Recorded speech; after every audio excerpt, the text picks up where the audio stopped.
so-called ending of the cosmic night. During this ending, the spiritual world will be testing everyone for the feelings in their heart.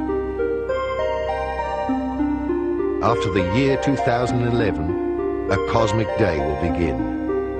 This cosmic day will announce itself with a sudden, incredible light, and humanity will become conscious. The earth will be illuminated, and creation will reveal its completion. The final stone of completion of the four-sided Pyramid of Giza is the symbol for the completion of the process of becoming human. However, the final cornerstone of the fifth dimension, time, is still missing. Consequently, creation will find its completion in the return of the extraterrestrial gardens of evolution through the programming into the fifth dimension. Now, speaking extraterrestrially, they are here to remind us that there are other things far beyond us, which of course are necessary if we are to evolve into our rightful ascendancy in the things to come. In other words, moving from the third dimension into the fourth and the fifth dimension. UFOs, per se, have always been there. We have forgotten that because we have returned to amnesia and we have returned to illusion. We are now about to walk or talk or act out of that so that we become realism again, that indeed we have the powers that we once had, and we can take them into ourselves again to change the dilemma that we face as a nation, as a peoples, and as a planet. We must do this again as the people. We cannot rely upon our governments anymore. Governments basically are defunct. We don't like to think so, but they are. Governments are also a captive of many of the malefic extraterrestrials. That was true during the Third Reich. It is now true of the United States government, and I don't know how many more. It is time to turn to those who have our best interests at heart. And those who do have our best interests at heart are known as the guardian forces. The guardian forces outnumber the malefic or bad extraterrestrial forces somewhere around 10 to 1. And yet we do not turn to them, in time of need.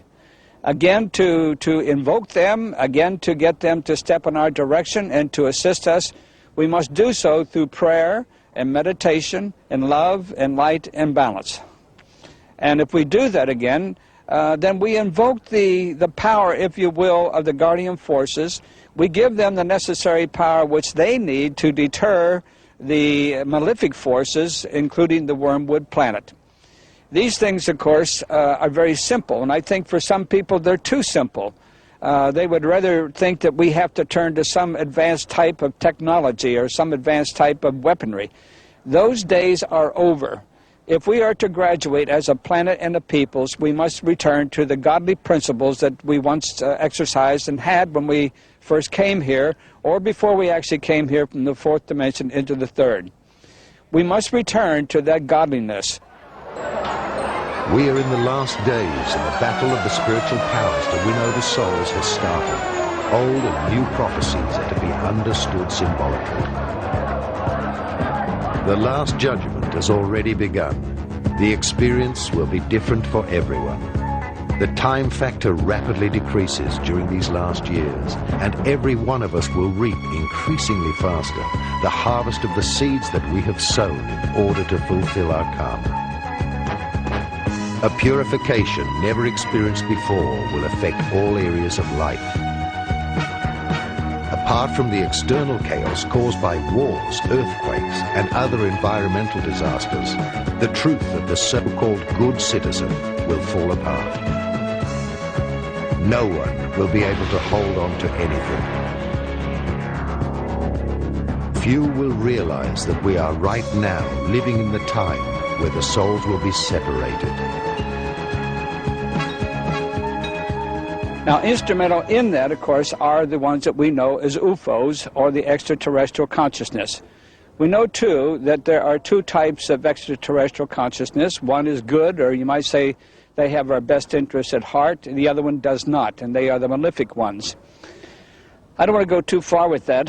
I would only say that they represent the two faces of God. It is the same energy. It's our interpretation of that energy. and it's up to us to deal with it in a responsible way. I would like to lead this also into a prognostication which has been about for thousands and thousands of years. Going back to the references of the wormwood planet, I mentioned one, of course. I mentioned the Bible, Revelations chapter 8, verse 11.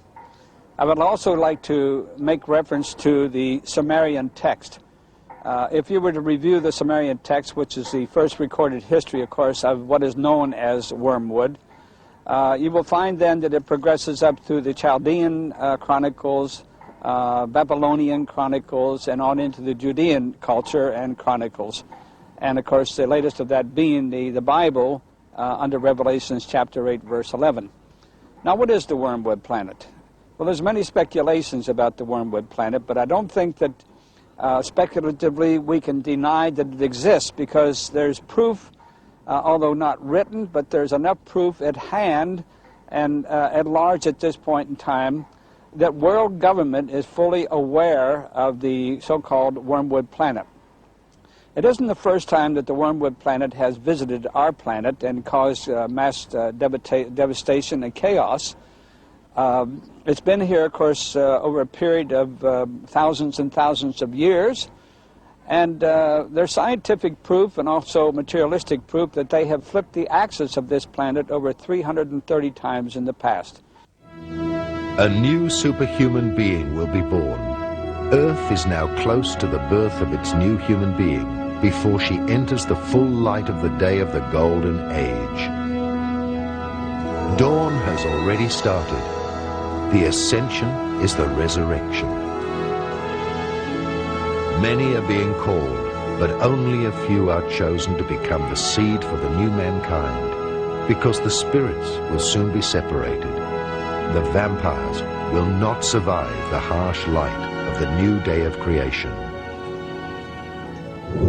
The change which the earth will experience during the purification process by throwing off her ballast will be unbelievable. During this time, when the earth, groaning, rids itself of the poisons which humans, in their blind ignorance, have inflicted on the planet, it will shake off this burden, and divine grace will help cleanse the lower astral collective body, all three-dimensional structures, with an indescribable fire. The time is near when the earth will unleash the elements, and the angel of judgment will purify it through fire, water, and earthquakes. During her pain of giving birth, Mother Earth will suffer a near breakdown, which will culminate and end in the burning of all that is inferior.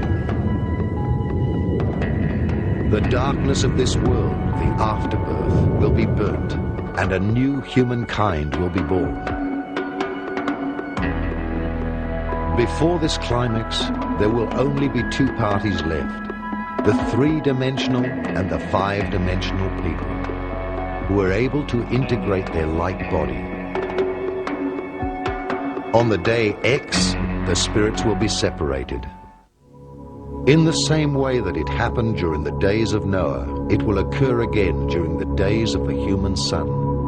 They ate, they drank, they married until that day when Noah entered the ark and the arrival of the flood killed all. Just like it happened during the days of Lot, they ate, they drank, they bought and sold, they planted and constructed every day. But the day Lot left Sodom, fire and sulfur descended from the heavens and killed everyone.